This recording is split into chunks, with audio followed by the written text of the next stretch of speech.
بسم اللہ الرحمن الرحیم۔ ایک سچی کہانی حوث پرست۔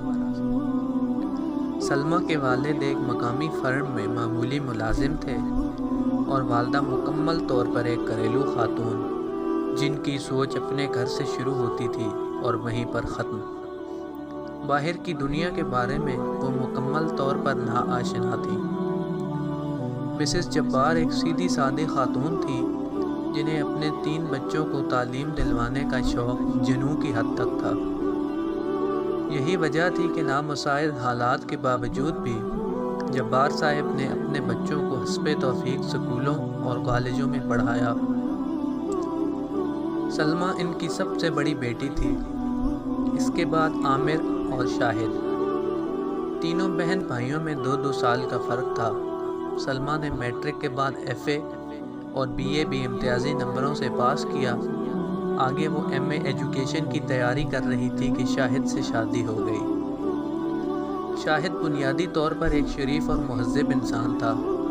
اس نے سلمیٰ کے ساتھ بہت اچھا سلوک کیا اور وقتی طور پر اسے بھی یہی محسوس ہوا کہ اس کی تکلیفوں کے دن کٹ گئے ہیں، مگر جلد ہی اسے اپنی خوش فہمی کا احساس ہو گیا جب اس کے سسرال والوں نے اپنے رنگ دکھانے شروع کر دیے۔ اس کی ساس اور ایک نند نے صحیح معنوں میں اس کا ناطقہ بند کر دیا۔ سلمیٰ نہ صرف پڑھائی میں اچھی تھی بلکہ اس کی امی نے اسے گھر گرہستی کے رموز بھی بخوبی سکھائے تھے۔ خانہ داری، سلائی کڑھائی، سلیقہ، غرض ہر شعبے میں وہ طاق تھی، مگر اس کے یہ اسلوب ساس، نند اور حتیٰ کہ دیوروں کو بھی قطعاً نظر نہ آتے تھے، بلکہ وہ وقتاً فوقتاً اسے بد سلیقہ، جاہل، گنوار اور غریب جیسے القابات سے نوازا جاتا تھا۔ اسے اس بات پر حیرت ہوئی کہ اس نے اپنے والدین اور اساتذہ کو یہی کہتے ہوئے سنا تھا کہ تعلیم ہی اصل دولت ہے، روپیہ پیسہ تو آنی جانی چیز ہے، تو پھر اسے غربت کا طعنہ کیوں دیا جاتا ہے؟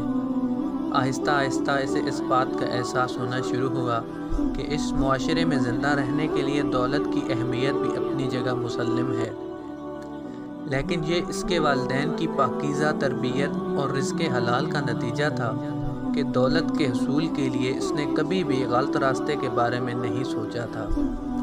قدرت نے بھی اسے اپنی حالت کو بہتر بنانے میں مدد دی۔ سچ کہتے ہیں کہ نیت نیک ہو اور انسان کا عزم سچا ہو تو اللہ تعالیٰ غیب سے ایسی امداد مہیا کرتے ہیں جہاں سے اسے گمان بھی نہیں ہوتا۔ ایک دن سلمیٰ کی ایک پرانی سہیلی سے ملنے آئی۔ اس کی حالت دیکھ کر اور خاص طور پر اس کے سسرال والوں کا رویہ دیکھ کر اسے بہت افسوس ہوا۔ سلمیٰ بھی اس سے سچ کو چھپا نہ پائی اور اس نے روتے ہوئے اپنے تمام داستان غم اسے سنا ڈالی۔ رضیہ اس کی ہمدرد سہیلی تھی۔ اس نے اسے مشورہ دیا کہ وہ علامہ اقبال اوپن یونیورسٹی کی فاصلاتی تعلیم کی سہولت سے فائدہ اٹھائے اور اپنا MA مکمل کرے۔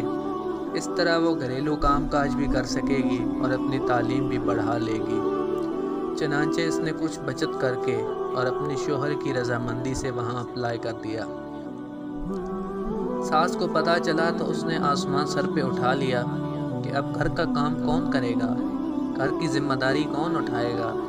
تو شاہد نے انہیں سمجھایا کہ اس نظام میں سلمیٰ کا یونیورسٹی جانا ضروری نہیں، اس لیے وہ گھر کے کاموں کو بھی سر انجام دیتی رہے گی۔ سلمیٰ سلائی کڑھائی میں تو ماہر تھی ہی، اللہ نے اس کی ایک اور طریقے سے بھی مدد فرمائی۔ وہ کچھ اس طرح کہ اس کے گھر کے قریب ہی ایک بوتیک شروع ہوا اور اس کی مالکن کو کپڑوں کی سلائی کرنے والی کچھ ماہر خواتین کی ضرورت تھی۔ سلمیٰ کو پتہ چلا تو اس نے خاتون سے بات کر کے کام کا آرڈر لے لیا۔ گھر کی سلائی مشین پر اس نے موٹر لگوا لی اور ساتھ ہی اس کی اچھی تعلیم اور ریکارڈ کی وجہ سے قریبی پوش علاقے کے کچھ بچوں نے اس سے ٹیوشن لینی شروع کر دی۔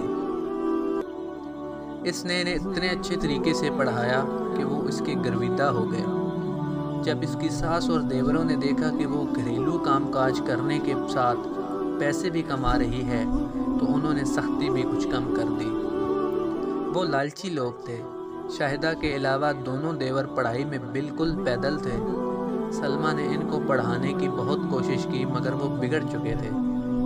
اسی طرح اس کی نند بھی میٹرک کر کے گھر میں فارغ تھی اور اسے سارا دن تیار ہو کر ٹی وی دیکھنے کے علاوہ اور بھابھی کی شکایتیں لگانے کے علاوہ کوئی کام نہ ہوتا تھا۔ سلمیٰ کی ماں جب یہ ساری صورتحال دیکھتی تو اسے بہت رنج ہوتا، مگر پھر شاہد کی شرافت اور اس کے حسن سلوک کو دیکھتے ہوئے اسے کسی حد تک صبر آ جاتا اور وہ اپنی بیٹی کے اچھے نصیبوں کی دعائیں کرتی ہوئی چلی جاتی۔ شادی کو 2 سال گزر گئے۔ سلمیٰ کی گود ابھی تک خالی تھی اور اس کی ساس کے چلائے ہوئے نشتروں میں اس کے بانجھ ہونے کے تانوں کا اضافہ بھی ہو چکا تھا۔ اسی دوران اس کا MA بہت اچھے نمبروں سے پاس ہو گیا تھا اور اس نے اسپیشلائزیشن کے لیے آگے اپلائی کر دیا۔ شاہد کی بھی پروموشن ہو گئی۔ سلائی اور ٹیوشن کا کام بہت بڑھ گیا تھا، مگر سلمیٰ کو جیسے اللہ نے آہنی حوصلہ دیا تھا، وہ چپ چاپ اپنے سسرال والوں کے مظالم برداشت کرتی اور اپنی ساری کمائی ان کے حوالے کر دیتی۔ شاہد یہ سب کچھ دیکھتا گیا، مگر ماں، بہن اور بھائیوں کے آگے بولنے کی ہمت اس میں نہ تھی۔ گھر کا بوجھ کم کرنے کے لیے اس نے بھی شام کو ایک فیکٹری میں جانا شروع کر دیا تھا۔ اسی دوران حکومت کی طرف سے سکولوں کے پرنسپل اور سینئر اساتذہ کی خالی نشستوں کا اشتہار اخبار میں چھپا۔ تجربہ نہ ہونے کی وجہ سے سلمیٰ پرنسپل کی سیٹ کے لیے تو اپلائی نہ کر سکی، مگر اس نے سینئر ٹیچر کی پوسٹ کے لیے فارم جمع کرا دیا۔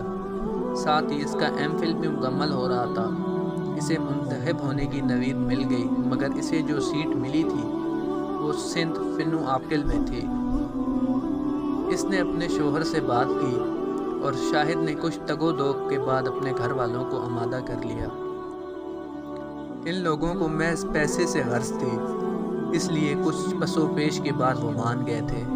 شاہد نے اپنے گھر والوں کے علم میں لائے بغیر اسی علاقے میں ٹرانسفر کی کوشش کی اور اپنے افسران بالا کی منت سماجت کرنے کے بعد اپنی ٹرانسفر کرانے میں کامیاب ہو گیا۔ خدا نے جیسے ان دونوں کو صبر اور اچھی نیت کا ثمر دیا، جیسے ہی وہ دونوں پنو عاقل شفٹ ہوئے، سلمیٰ کی گود بھی ہری ہو گئی۔ 5 سالہ تجربہ مکمل ہونے پر اس نے پرنسپل کے لیے درخواست دی اور تحریری امتحان بھی پاس کیا۔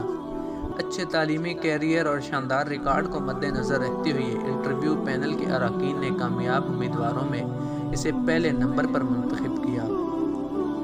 اسی دوران اللہ نے اسے ایک بیٹے اور بیٹی سے بھی نوازا تھا۔ شاہد نے اپنی بہن کا رشتہ دفتر کے ایک عمر رسیدہ کلرک سے کر دیا اور اپنے بھائیوں کو قرضہ لے کر باہر بھجوا دیا۔